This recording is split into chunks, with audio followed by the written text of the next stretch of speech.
Good afternoon. This is Mike Malero, Director of Research for the Newark Teachers Union. I'm sitting here with President John Abigon of the Newark Teachers Union. We're just doing a little FAQ today about school reopening and COVID. John, let's start with the first question. Why are you reopening schools at all?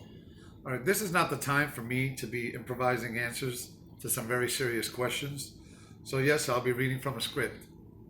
One of the biggest questions we hear is, why are we reopening schools at all?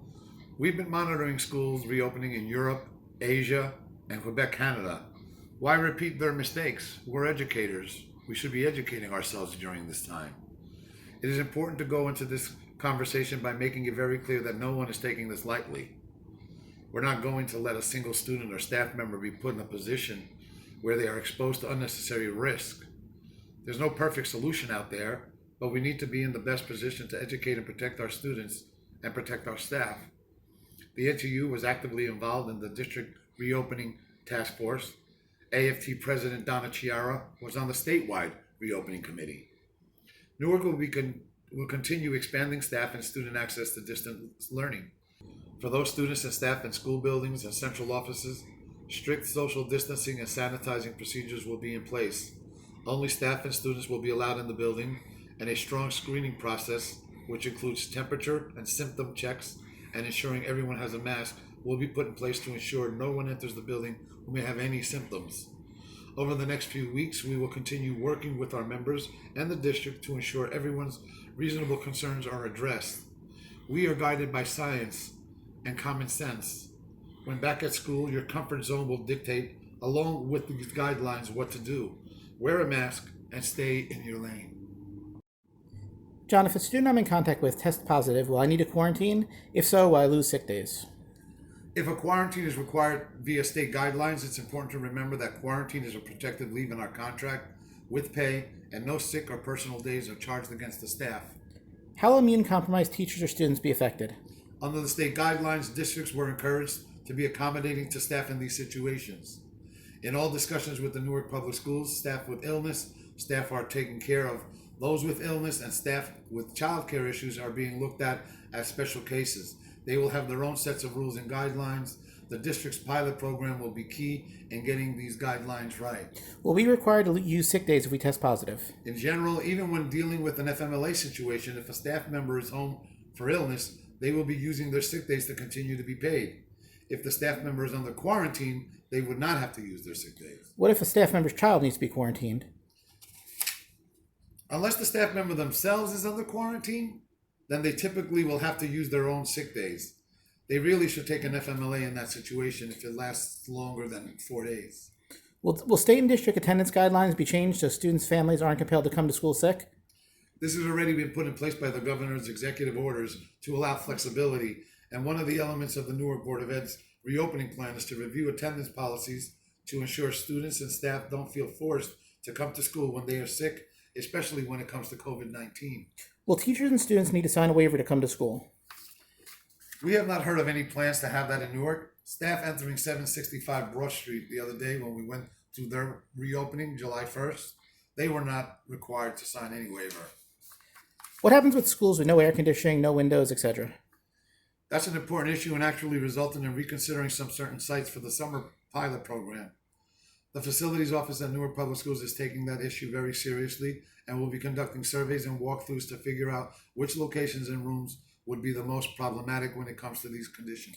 Are we still holding fire drills, active shooter drills? Actually, that's something that the Newark Teachers Union brought up at the reopening committee meetings. We'll be doing fire drills along with the Newark Fire Department at the pilot summer school. So we'll be working out any kinks during that time. Who's responsible for cleaning classrooms and shared supplies? Students should not be sharing supplies. Each student who is in attendance will have their own sealed plastic supply box. The maintenance staff will be cleaning and sanitizing each room every day and be required to sign off that they cleaned off each room.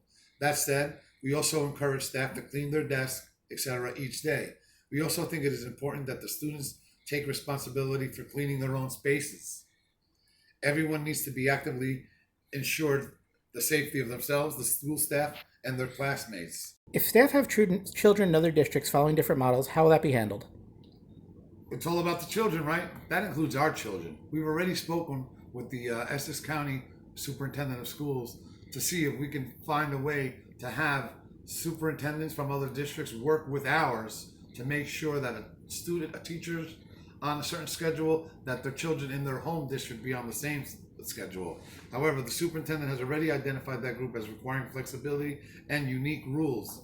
This requires communication between school districts for reasonable accommodations. There will be no perfect solution for everyone, but we will be working closely with the district and state on this. What are we going to do about classes and grade levels that require close contact and collaboration? It will be important to reteach students, especially in the younger grades, or how to unteach them that sharing is caring. For the time being, close contact will not be allowed. There are ways to collaborate digitally without direct contact, and while we acknowledge the limitation in those options, that would be necessary moving forward. What safety measures will be put in place for non-teaching staff, such as school counselors? The same provisions for everyone else.